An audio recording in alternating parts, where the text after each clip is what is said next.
here to the main card.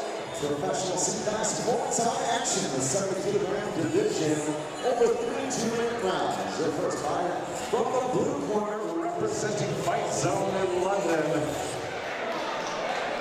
Making his professional debut tonight. Give it up for Adre.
So Stephen OFORI making his way to the ring in the red corner, taking on a very, very tough test in Adre Simon. Adre making his pro debut, Stephen a little bit more experience.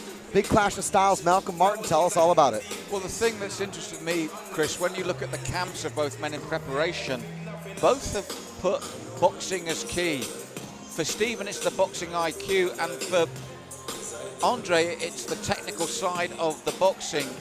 And again, you look at Adre Simon, 6'3", he says, what are my strengths? My technical ability and being able to keep it long. Now, Stephen OFORI says, my strengths are my kicking ability and my knees, but also, like a lot that you see from the KO gym, he feels it's not just a technical journey, he feels he's on a spiritual journey. That side of the martial arts and the discipline as well comes in.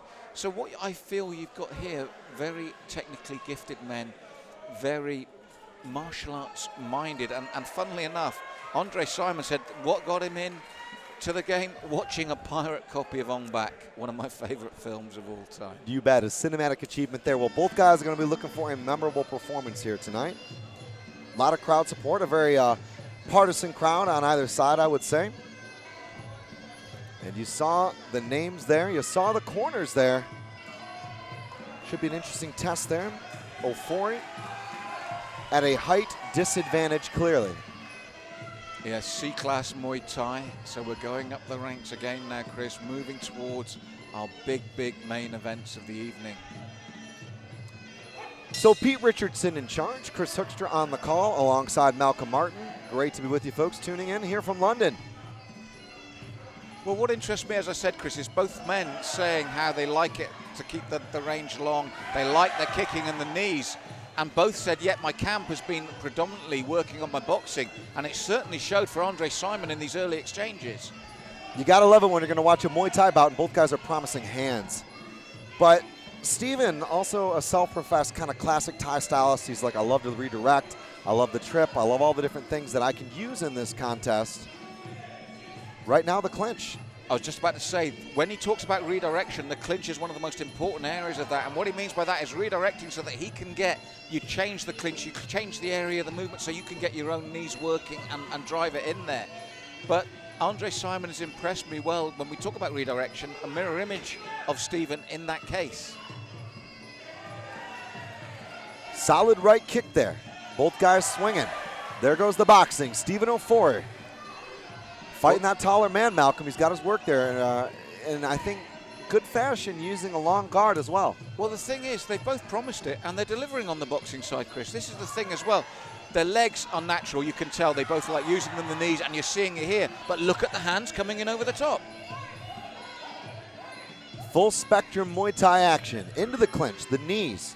Of course, no elbows underneath the rule set here, so important to note that we won't be able to see that, but what you will see is some of the fighting that is often illustrative of the style of Muay Thai, despite a kind of diminished or compressed rule set. And by that I mean long guard, clinch fighting, framing, making your opponent feel your weight, whipping them around, redirecting them, using the ropes.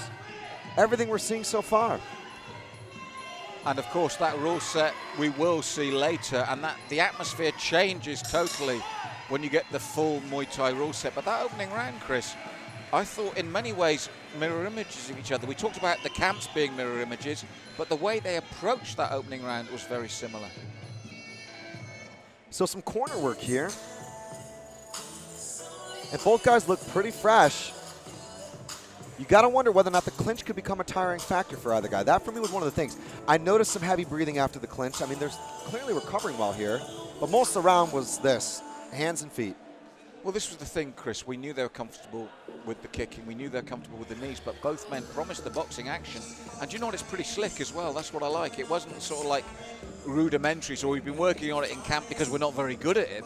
Obviously, it's honing it. I mean, Stephen actually said it. I've been working on boxing IQ, which hints that I know my basics, I know my details, I'm just fine-tuning and I'm honing.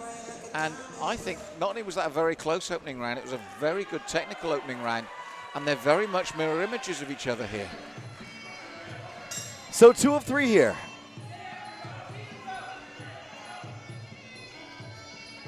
And Stephen checks the lead kick from Adre as he walks forward, but he doesn't check the left hand or the right roundhouse that comes through, Chris.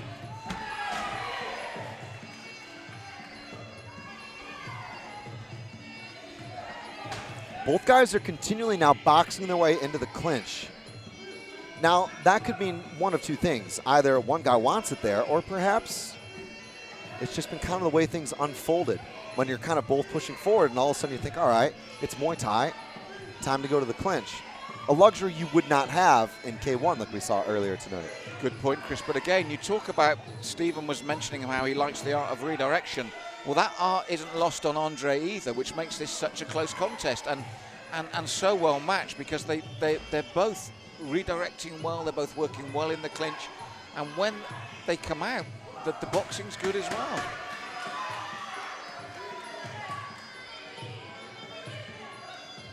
And referee Pete Richardson finally splitting them again. And again, Stephen OFORI shakes his head, because as soon as the referee said break, they did. And Adre put the left hand in and the right teep to the face. Nice check there. Adre Simon looking to try and land that kick to the midsection. Solid boxing in return from Stephen OFORI. Now, when you mention the height difference, Chris, this is where really Adre Simon should put that to good use. We talk about boxing IQ. Stephen is good in the clinch. He's good with the kicks. I feel that looking at Andre's technical ability as well, he could be keeping Stephen at a far longer range if he wants to. Yeah, that for me was one of the things I was saying in the beginning of this round, is it's kind of ironic to see a guy who's got a reach and clearly wants to throw hands and feet, ending up in kind of a close range battle. And in Muay Thai, that can work for you if that's what you want to do. Because there's a lot of different takes on Muay Thai boxing, right? You know, you get guys who are better in the clinch, guys who are more well-rounded. You know, Muay Cow guys who are using elbows and knees. There's tons of different ways of looking at it. But right now, I'm kind of intrigued as to the game plan and whether or not Adre Simon might get a talking to say, hey, back off, use your range, concentrate, and use what can work for you. Because Stephen OFORI, why make it equal exchanges? That's the thing. If a guy can be competitive in an exchange, that means it's more risk to you. Chris, we're definitely on the same page with this, because I was thinking exactly the same thing. When everything else is equal, when you start to adapt, what do you do to change that? Well, at close range, I'm not saying that Adre Simon is losing the bout to Stephen OFORI, but it's very equal and even. So what you do then is what you said. You then step back, you use those long arms, those long legs. We saw the teep to the face of Stephen. Now, how many times could he throw that before Stephen gets into range, knowing the longer arms, the longer legs? it baffles me that when you're in such a close, tight contest, you look for something that gives you that edge. And for me, the edge is the long limbs of Andre Simon, and he hasn't utilized that fully to effect.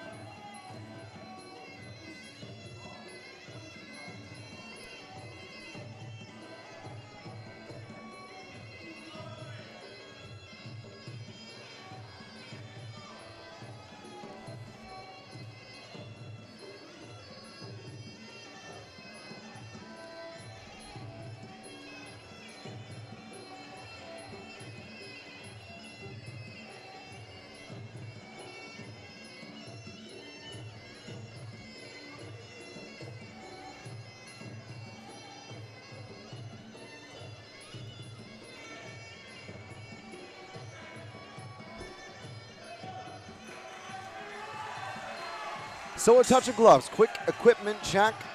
The action will continue here. Third and final round, 2 minutes on the clock. Stephen OFORI, Andre Simon. And there you go, there's that jab, Malcolm. You beat me to it, you pointed at the monitor and I saw it there. Great boxing here from Andre Simon. Chris, as you said, you saw it. This is what I'm saying. That was what, not that I've got any bias either way, but when you're looking at styles and everything so close, and you look at one man, this is what he should have been doing in rounds 1 and 2. Just in terms of technical insight, not that I want Andre Simon to win over Stephen OFORI, I'm just saying when you've got those tools and everything else is so easy, even, I'm getting so excited here. The fact is, it's been a great night. The fact is, that's what he should have been doing from round 1. Put him on the end of your punches, keep him on the range, get that power, and beat him to the strike. Get in, get out. A great fighter does not accept return fire, and that is the key adaptation that I think Andre Simon has made in this round. I agree with you totally, Chris. I've got my false teeth back in now. They're fully back in place. And this is what I was saying. When everything else is equal, you look for the edge. And the edge, just in terms of the body shapes, was with Andre Simon. It's taken him until round 3 to almost wake up to that. Well, his corner was very emphatic there. They're obviously vocal about what they want him to do. Good low kick on the exit, probing jab, double jab, 2-3 jabs in a row. That works for him, especially against a guy who's crafty like Stephen OFORI. He's good in the clinch. He's strong. He can tie you up. And this is the right tactics now again from Andre Simon. And again, as you said, not only is he crafty, but on the inside there, at the closer range, Stephen OFORI is a good boxer as well. Double jab. Looking for the knee. That's the end. 3 in the books. Andre Simon making his pro debut tonight against a very experienced Stephen OFORI. Will it be enough for the win? We're going to find out momentarily. Malcolm, your reflections, man. I'm not sure, Chris. I think that's a good point you made. Will he do enough for the win? I think by round 3, he woke up and smelled the coffee and was actually doing really well. I think possibly across the opening 2 rounds, Stephen OFORI used the range to his advantage, kept it close, kept it in the clinch, and you could be faced with a situation where you've got red taking rounds 1 and 2 and blue definitely taking round 3. As I said, it's easy for me to say here in the commentary, and I've said this all night. I'm sat here, I've got my water, I've got my coffee, I've got the best seat in the house, and I'm not getting hit. But Andre Simon, he was making his pro debut. You've got to give him that. And I think by round 3, he looked very assured. Whether that's enough, I don't know.